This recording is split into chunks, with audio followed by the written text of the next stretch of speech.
Sahabat setia Gowor yang dikasihi Tuhan, Shalom. Hari ini adalah Kamis 10 November 2022. Hari ini adalah Hari Pahlawan. Kita mengenangkan para pahlawan yang telah gugur demi memperjuangkan kemerdekaan Republik Indonesia. Mulai dari hari ini hingga hari Sabtu nanti, kita akan mengenangkan juga para pahlawan iman. Hari ini kita memperingati peringatan wajib Santo Leo Agung, Paus dan Pujangga Gereja. Paus Leo lahir di Tuscany, Italia pada tahun 390. Ia dipilih menjadi Paus ke-45 menggantikan Paus Sixtus yang ketiga. Paus Leo adalah Paus pertama yang dianugerahi gelar agung. Masa kepausannya sejak 29 September 440 hingga ia wafat pada 10 November 461. Sebagai Paus, Paus Leo memberikan kontribusi yang besar bagi gereja dalam hal mempertahankan keutuhan dan kesatuan gereja dari berbagai ajaran sesat yang berkembang. Tanpa kenal lelah, Paus Leo memperjuangkan gereja yang satu, kudus, katolik, dan apostolik. Pada tahun 452, ketika Italia Utara diserang oleh bangsa Attila, Paus Leo menempuh jarak 320 km dengan kereta kuda untuk bernegosiasi dengan Attila dan berhasil membujuk mereka agar menarik pasukannya. Peristiwa ini dikenal sebagai pelayanan terbesar Paus Leo Agung. Ia menjadi paus pertama yang dimakamkan dalam gereja Basilika Santo Petrus. Ia juga merupakan seorang teolog dan pujangga gereja, serta dikenal sebagai penjaga kesatuan umat dalam satu iman yang benar. Hari ini kita akan bersama-sama merenungkan firman Tuhan yang diambil dari Injil Lukas 17 ayat 20 sampai dengan 25. Mari kita siapkan hati kita. Haleluya, haleluya, haleluya. Akulah pokok anggur, kalian ranting-rantingnya. Tinggallah bersertaku, maka aku tinggal besertamu dan kalian akan berbuah banyak. Haleluya, haleluya, haleluya. Tuhan bersamamu dan bersama rohmu. Inilah Injil suci menurut Lukas. Dimuliakanlah Tuhan. Sekali peristiwa orang-orang Farisi bertanya kepada Yesus, kapan kerajaan Allah datang? Yesus menjawab, kerajaan Allah datang tanpa tanda-tanda lahiriah. Tidak dapat dikatakan, lihat ia ada di sini atau ia ada di sana. Sebab sesungguhnya kerajaan Allah sudah ada di tengah-tengahmu. Yesus berkata kepada para murid, akan datang waktunya kalian ingin melihat salah satu hari Anak Manusia itu, tetapi kalian tidak akan melihatnya. Orang akan berkata kepadamu, lihat dia ada di sana, lihat dia ada di sini. Tetapi jangan kalian pergi ke situ, jangan kalian ikut. Sebab seperti kilat memancar dari ujung langit yang satu ke ujung langit yang lain, demikian pula halnya dengan Anak Manusia pada hari kedatangannya kelak.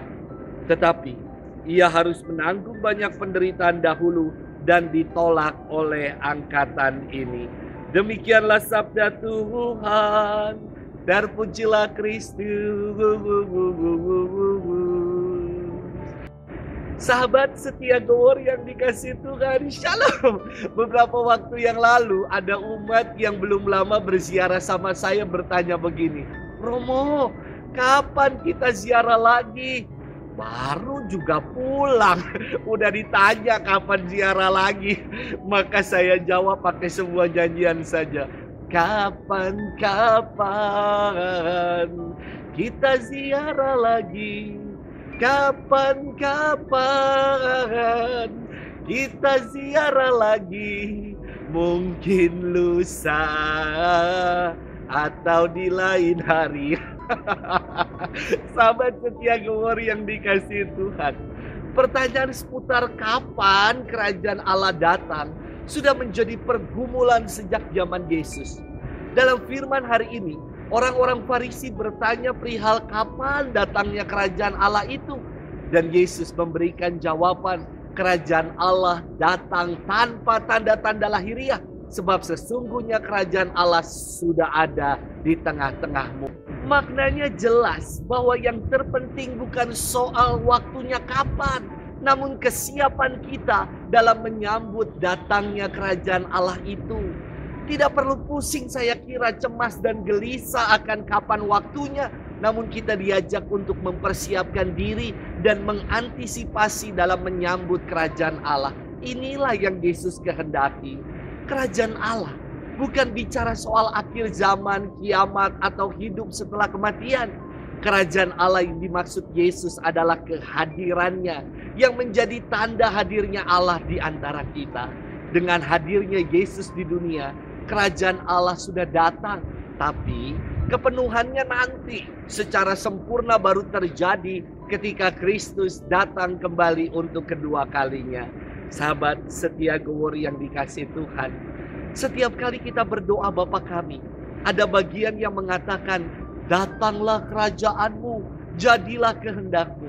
Tentu maknanya bukan kita memohon supaya kiamat segera datang. Datanglah kerajaanmu merupakan ungkapan kesiapan kita, keterbukaan kita pada kehendak Allah, agar Allah menyatakan diri, agar Allah yang memerintah dan menjadi raja atas diri kita. Maka jawaban Yesus tentang kapan datangnya kerajaan Allah terasa sangat mengejutkan karena memutarbalikkan konsep pemikiran orang-orang Farisi. Mereka memahami dan mengerti bahwa kerajaan Allah itu tidak terjangkau dan masih nun jauh di sana. Sementara Yesus menjawab, sesungguhnya kerajaan Allah itu ada di antara kamu. Kerajaan Allah hadir saat ini di antara kita dan tidak jauh di sana. Kerajaan Allah hadir dalam kehidupan kita, dalam hidup nyata konkret kita. Dan setiap kali kita merayakan Ekaristi, kita telah mencicipi datangnya kerajaan Allah di tengah kita. Sudahkah kita mempersiapkan diri dan terbuka terhadap datangnya kerajaan Allah? Selamat bermenung dan Tuhan memberkati kita selalu. Dalam nama Bapa dan Putra dan Roh Kudus. Amin.